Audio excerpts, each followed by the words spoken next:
Assalamualaikum warahmatullahi wabarakatuh. Perkenalkan, saya Game Maldini dari kelas MJ301 Program Studi Manajemen dengan ibu dosen itu Dr. Silvana Shah, SI, MSI. Video ini saya buat untuk memenuhi tugas UAS yaitu dengan mata kuliah Statistika Ekonomi dan Bisnis 2.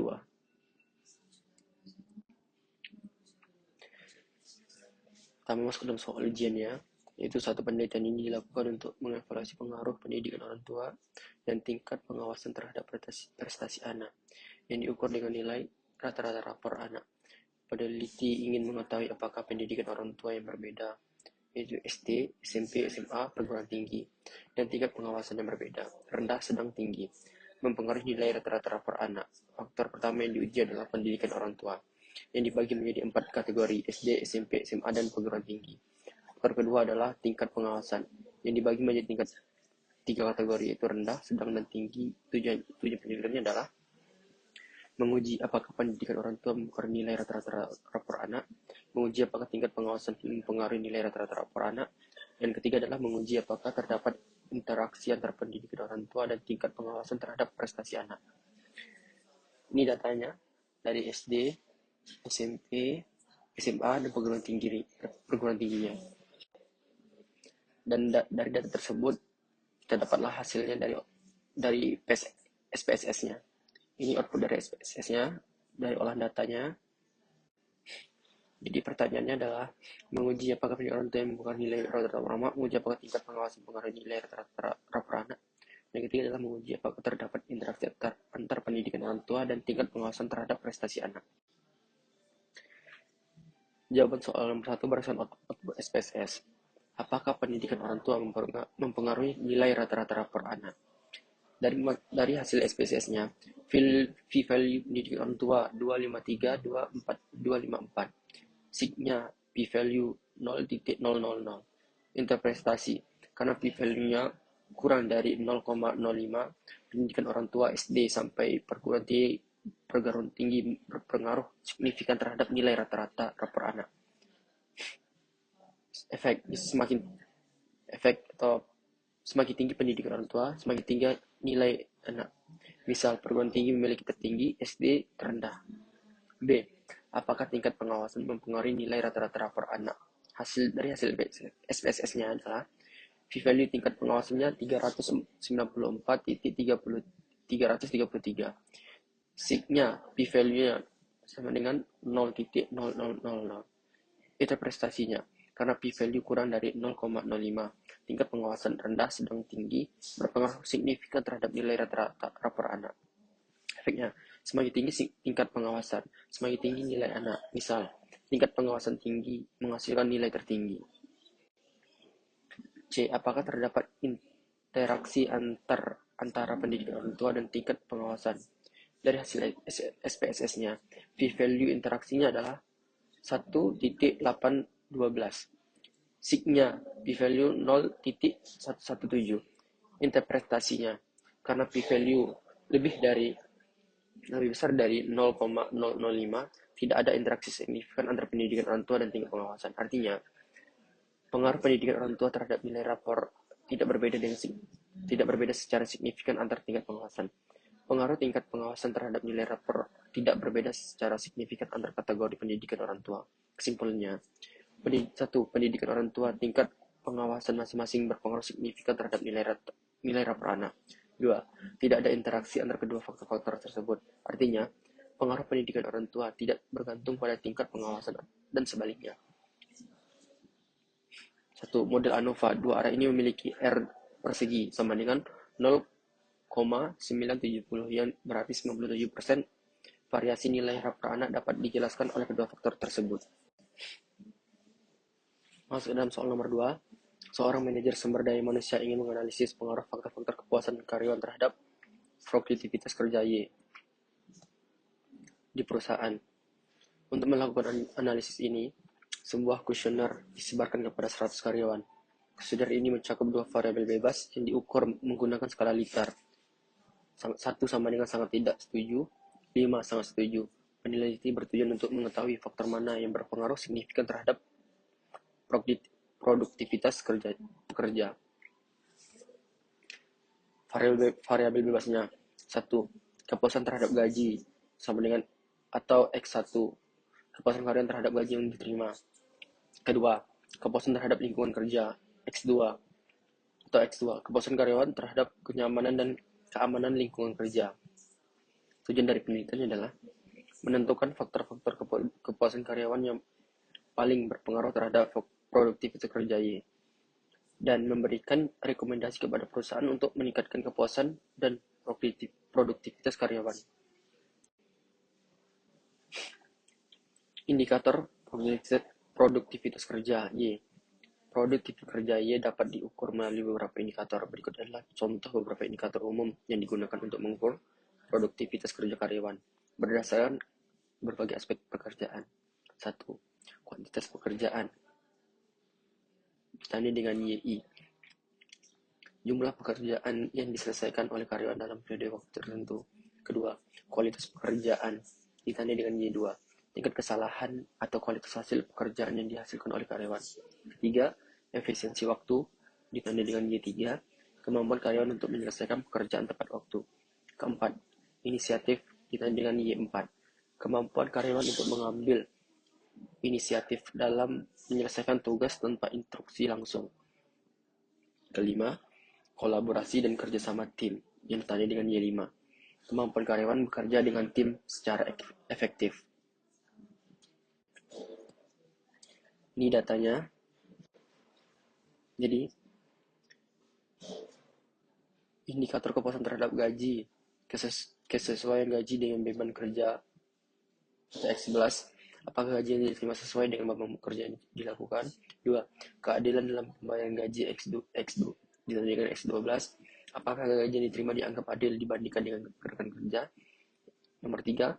Kesesuaian gaji dengan harapan ditandai dengan X13, apakah gaji yang diterima sesuai dengan harapan karyawan.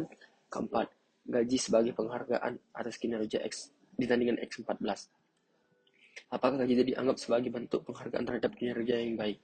Kelima, kepuasan terhadap kenaikan gaji ditandai dengan X15, apakah karyawan puas dengan sistem kenaikan gaji yang diterapkan perusahaan. Ini datanya dari 1 sampai 100.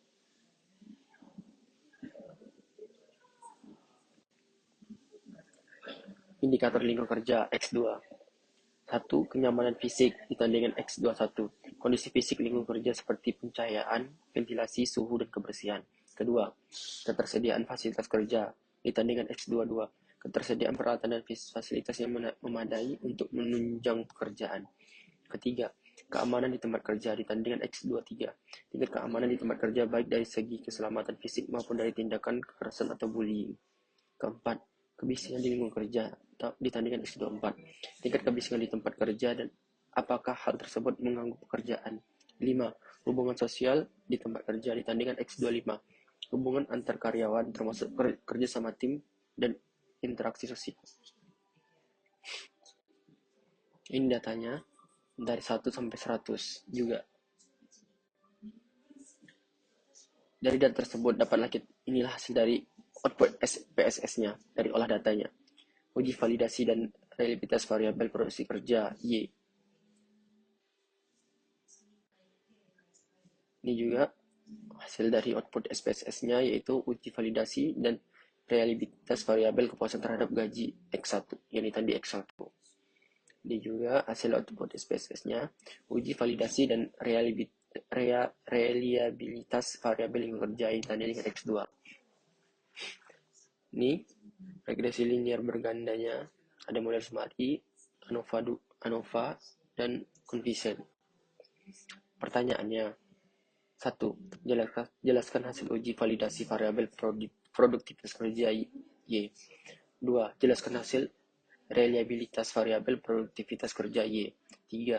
Jelaskan hasil uji validasi variabel kepuasan terhadap gaji yang ditandai dengan S1 tadi. Terus keempat, jelaskan hasil reliabilitas variabel kepuasan terhadap gaji X1. 5. Jelaskan hasil uji validasi variabel lingkungan kerja X2. Jelaskan hasil reliabilitas variabel lingkungan kerja X2. 7. Berdasarkan analisis regresi linear berganda, apakah kepuasan terhadap gaji X1 berpengaruh terhadap produktivitas kerja Y.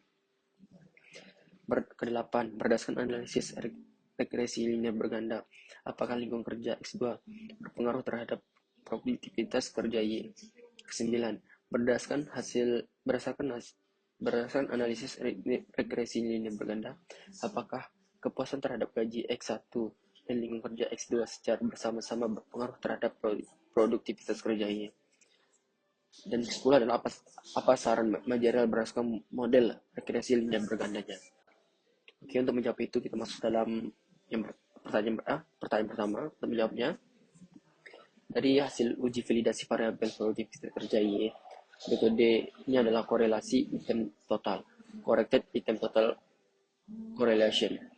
Kriterianya item valid jika korelasi lebih dari 0,3. Hasil asumsi Y1 kuantitas pekerjaan 0,65, Y2 kualitas pekerjaannya 0,72, Y3 efisiensi waktunya 0,68, Y4 inisiatifnya 0,71, Y5 kolaborasinya 0,69. Untuk prestasi, semua indikator Y memiliki korelasi lebih dari 0,3. Kesimpulannya, variabel produktivitas kerja Y valid. Nomor 2, hasil reliabilitas variabel produksi kerja Y. Metode Cronbach alpha. Kriterianya adalah alpha lebih besar dari 0,7, reliable. Hasil asumsinya adalah alpha sama dengan 0,88. Interpretasi, nilai alpha lebih dari 0,7 menunjukkan konsistensi internal tinggi. Kesimpulannya adalah variabel Y reliable. Nomor 3, hasil uji validasi variabel kepuasan terhadap gaji X1. Metodenya adalah korelasi item total untuk indikator X11 sampai X15. Kriterianya adalah item valid jika korelasi lebih dari 0,3. Hasil asumsinya X11 0,58, X12 0,63, X13 0,61, X14 0,59, X15 0,55. Kesimpulannya adalah semua indikator X1 valid. Hasil reliabilitas variabel kepuasan terhadap gaji X1 metode alpha. Kriterianya alpha lebih besar dari 0,7. Hasil asumsinya A sama dengan 0,79. Kesimpulan variabel X1 reliable. 5. Hasil uji validasi variabel lingkungan kerja X2. Metode korelasi item total indikator X21 sampai X25. Kriterianya adalah item valid jika korelasi lebih dari 0,3. Hasilnya X21 0,67, X2 0,70, X23 0,65, X24 0,62, dan X25-nya 0,68. Kesimpulannya adalah semua indikator X2 valid. 6. Nomor 6. Hasil reliabilitas variabel lingkungan kerja X2. Metodenya cross alpha, kriterianya alpha lebih besar dari 0,7. Hasil asumsinya alpha sama dengan 0,84. Kesimpulannya variabel X2 reliable. 7. Nomor 7. Pengaruh kepuasan terhadap gaji atau X1 terhadap produktivitas kerja Y.